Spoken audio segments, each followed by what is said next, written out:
So I have a very active imagination, and our theme this month is imagination. So and people who know me know that I have an active imagination. Whenever somebody asks what could go wrong, I can usually imagine at least 10 answers. David and Kelly in particular know about this gift of mine. I figure this kind of thinking had an evolutionary advantage among my ancestors. Imagining that you're going to run out of food during the winter or be cornered by a tiger can help you prepare and survive. My 20-year career in journalism reinforced this kind of imagination. Because really, a newspaper is mostly just a collection of answers to what could go wrong. You don't even need to imagine problems. The real-world examples abound. You just need to imagine them happening, possibly to you. Balancing out my active imagination is a healthy understanding of probabilities. I can imagine an airplane falling out of the sky, but I know that the chances of that happening to me are infinitesimal. I'm less likely to die in an airplane than just about anywhere, so I'm a very relaxed flyer. What are the chances? Is a great question to ask, because the answer can actually reinforce an optimistic outlook. Knowing that something could happen and expecting that it will happen are two very different things. Awareness versus probability. Fortunately, my active imagination also produces all kinds of positive scenarios. A lot of intriguing ideas, intriguing to me anyway, ideas that often start off with what if or what could it be like. These imaginings are also tempered by probability. What if someone tidied my office every day and brought me a pumpkin pie? This is not a very useful imagining. But what if FUS had a mental health awareness team? That one became a reality. I'm still open to the pie one if anybody wants to take that on. Imagination can work best when people imagine together and build on each other's knowledge. I didn't imagine a mental health team out of thin air. I met some people from a congregation that already had one, and a bunch of dedicated members here made it a reality. And while it would be very natural for a terrestrial mammal like myself to be freaked out by flying in a steel tube 7 miles above the earth,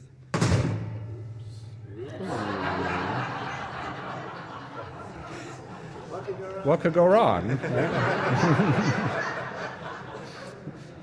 Is it going to be okay? Do we need to do anything? It'll be okay now. It's lying down now. And I was talking about gravity, too, so.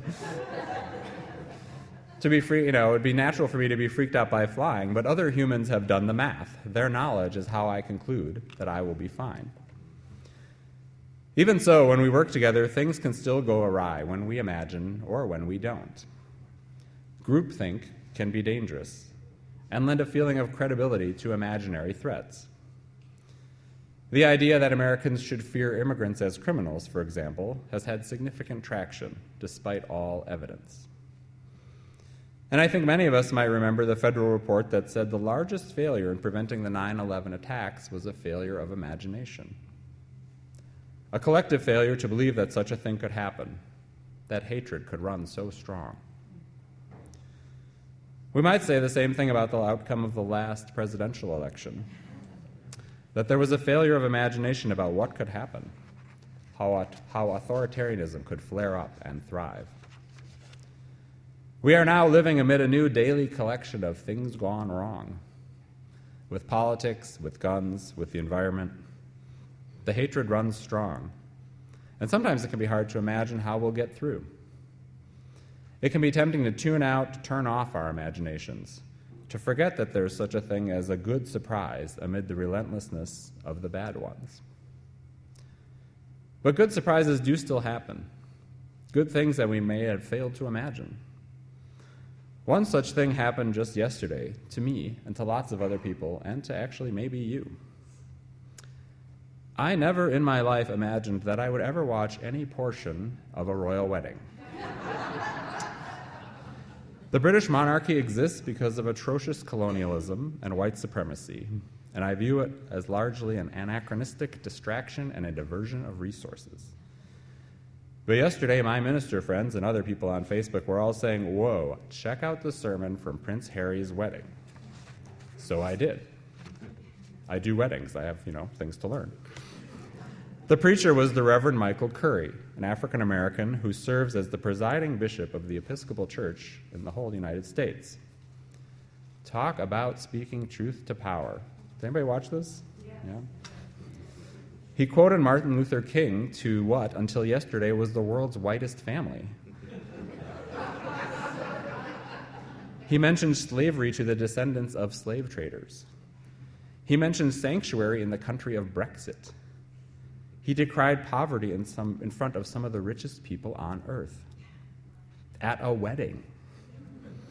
And he called on everyone to put their imaginations to use to reorder humanity's priorities. Here's some of what he had to say. Stop and imagine for a minute. Think and imagine. Think and imagine a world where love is the way. Imagine our homes and families where love is the way. Imagine our neighborhoods and communities where love is the way. Imagine governments and nations where love is the way.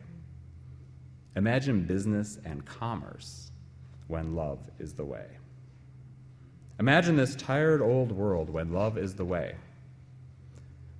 When love is the way, unselfish, sacrificial, redemptive.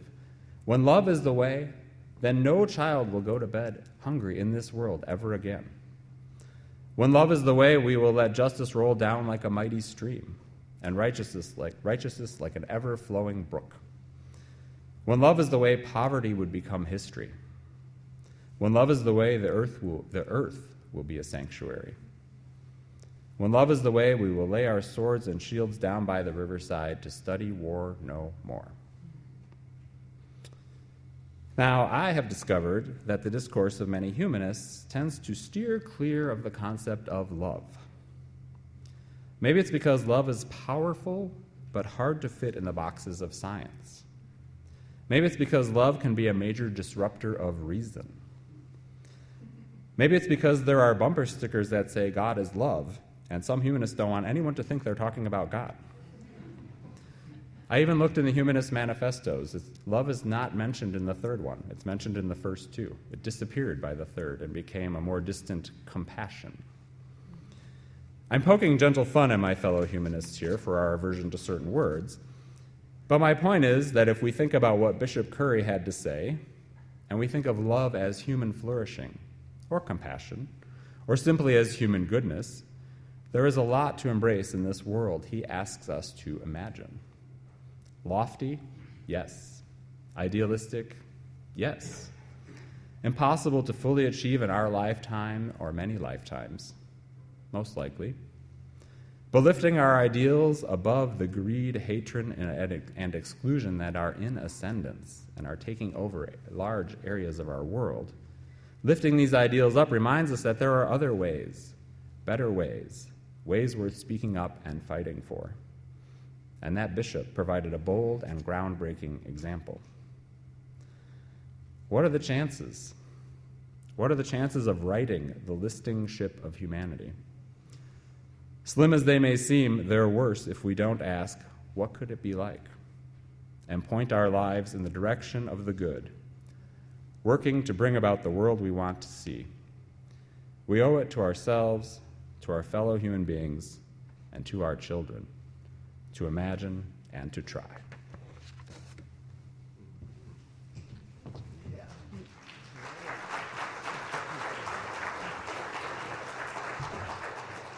I want to read a little bit from a poem, My God, It's Full of Stars, by Tracy K. Smith.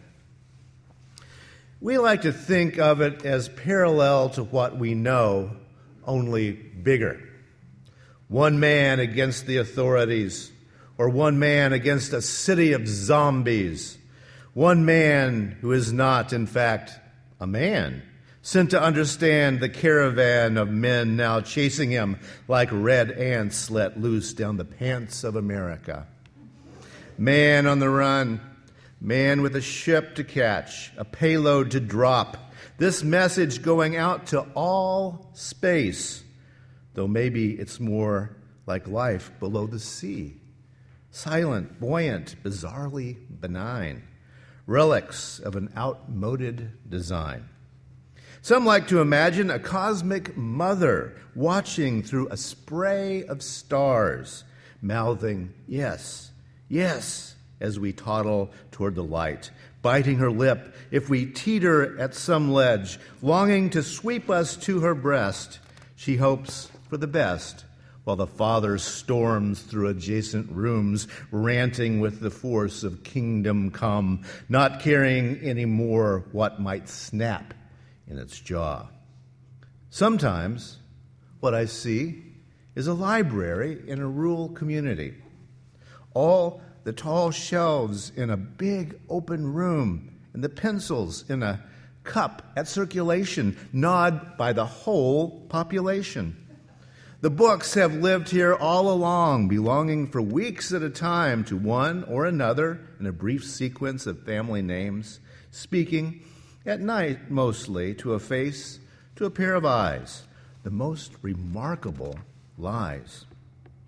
Perhaps the great error is believing we're alone, that the others have come and gone, a momentary blip, when all along space might be chock full of traffic, bursting at the seams with energy we neither feel nor see, flush against us, living, dying, deciding, setting solid feet down on planets everywhere, bowing to the great stars that command, pitching stones at whatever are their moons.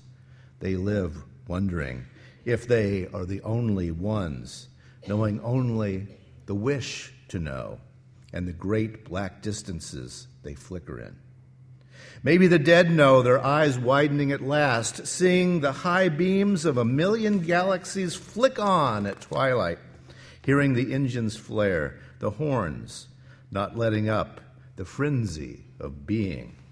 I want to be one notch below Bedlam, like a radio without a dial, wide open so everything flows in at once, and sealed tight so nothing escapes, not even time, which should curl in on itself and loop around like smoke. A good poem about imagining other things, I think. Well, our annual meeting Sunday is upon us, and I want to stay focused today on a straightforward question. Why is First Unitarian Society here? Now, one answer is the news that we got from Gaza this past week, which has underlined a very old and troublesome fact. Bad theology kills people. As a humanist, how do I define bad theology? Well, a theology that harms people, other living things, and the planet. It's really that simple-minded for me. I know it's a little bit circular, but as a rule of thumb, I think it works. Bad theology is bad because it harms. Our little formulation among humanists is people matter more than ideas. People matter more than ideas. And people matter more than theology as well. A few weeks ago, I mentioned Friedrich Nietzsche's paradoxical assertion that believing in something enough to kill for it removes human agency. Killing for freedom is not an act of freedom, Nietzsche claimed.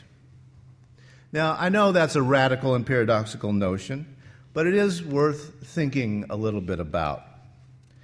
Nietzsche was no doubt a flawed human being, but he was looking presciently toward the world that we now inhabit. He had that vision thing going on. As I understand him, Nietzsche's preoccupation was how to take and have personal responsibility, how to claim ownership of your own actions, true personal responsibility. And that's a deep humanist concern. Nietzsche's inquiry concerns how we construct our lives in such a way as to take and have personal responsibility, not blaming our actions on government or the law or circumstances or God.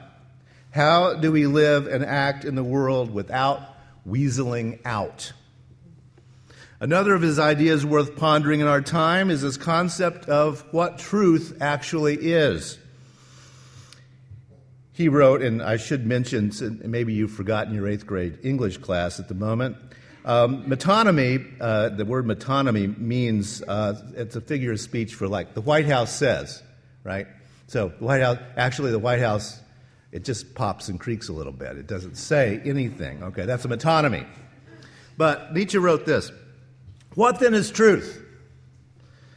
A mobile army of metaphors and metonymies, anthropomorphisms. In short, a sum of human relations which, poetically and rhetorically intensified, become transposed and adorned, and which, after long usage by people, seem fixed, canonical, and binding on them. Truths are illusions which one has forgotten are illusions, worn-out metaphors which have become powerless to affect the senses. End quote.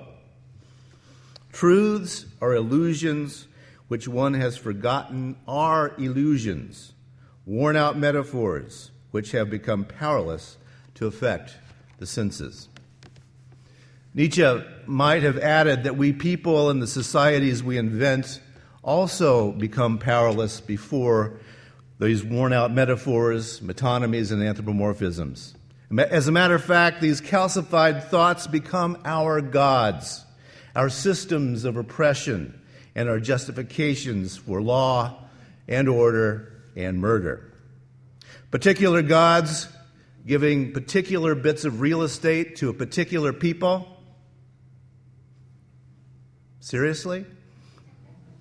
A pluralistic nation of hundreds of millions motivated to political action by loopy fundamentalist readings of old poetic scriptures. Seriously? The right to bear arms when the arms borne demonstrably lead over and over to mass murder? Seriously? It all adds up to real bullets ripping real flesh, real lives lost over worn-out truisms. The work of people dedicated to thinking outside of the boxes and the prisons of the imagination is to see the illusions and the worn-out metaphors and imagine another kind of truth. That's our job. It's a tall order. But some people on our planet have to do it, and we are the ones. And that's a central reason why First Unitarian Society is here. The reading this morning, and the quote in your order of service at the top there, is by the contemporary African-American poet Tracy K. Smith. In the poem, she is doing nothing less than imagining a new way of perceiving the universe, a way outside of the metaphors and systems of oppression that have grown out of those worn-out metaphors. She is using her imagination. The etymology of imagination is straightforward. It comes straight out of Latin. Imago becomes the English word image. The Latin verb for to picture oneself is imaginato. It's basic human brain wiring described there. The Romans did it. The earliest humans did it. Many animals apparently do it, and it's the way we get through the world. We imagine pictures.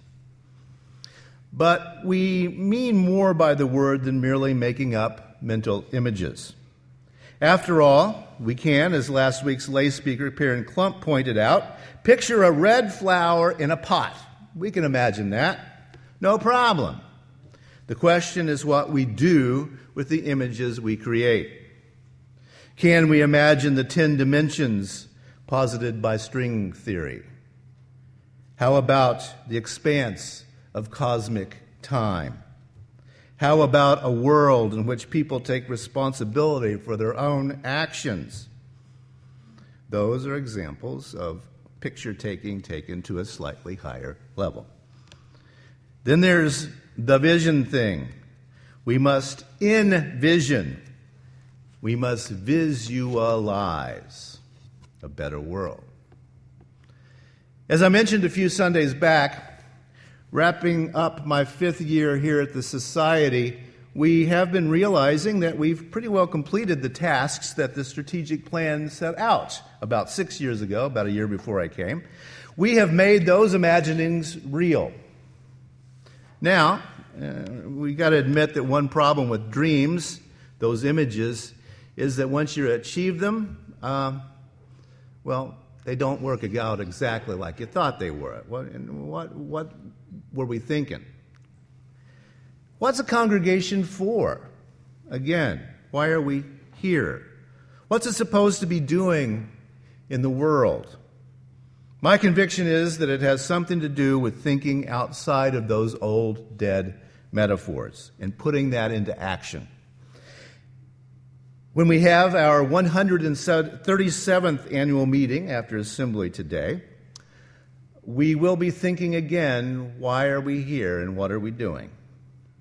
The Articles of Incorporation, written back in 1881, remind us of why they thought we should be here. Quote, to form an association where people without regard to theological differences may unite for mutual helpfulness in intellectual, moral, and religious culture and humane work.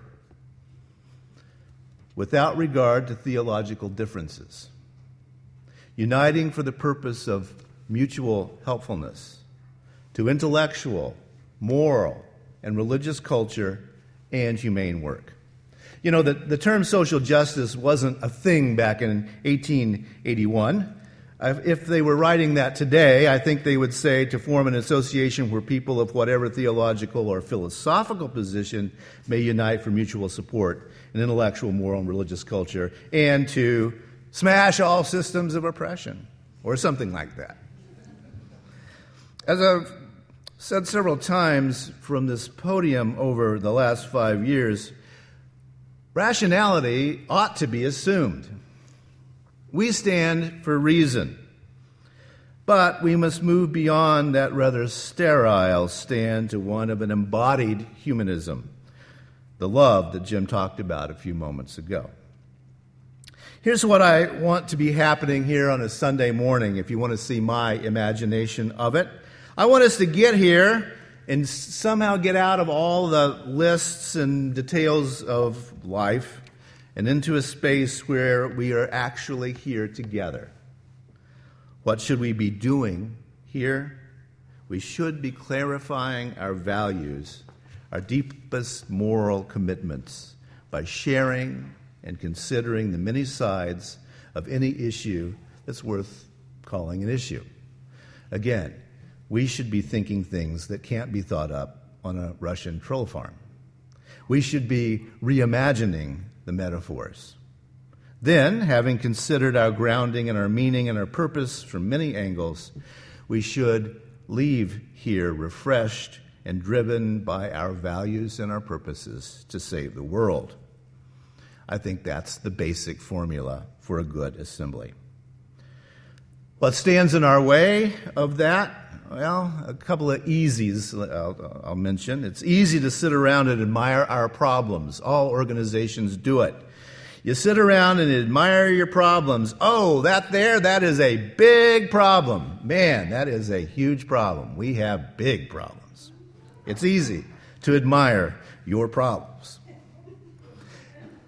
How about admiring instead with gratitude what 137 years worth of showing up has done in our community? Right? Darwin is taught in the schools in Minneapolis because of this congregation, folks, and the list goes on and on. Another easy is this one that we need to remember as rational people. It's not hard to be the smartest person in a room, as long as you get to choose which room. It's not a thing to pursue. What if we challenge ourselves to be the most compassionate person in the room, the best listener in the room, the person who is going to learn the most from others in the room? How about that? Now, that's hard. And that's what First Unitarian Society is for. Our forebears said mutual helpfulness. Young, old, in between, single, partnered, it's complicated. Whatever, FUS is here for mutual helpfulness and to smash all systems of oppression.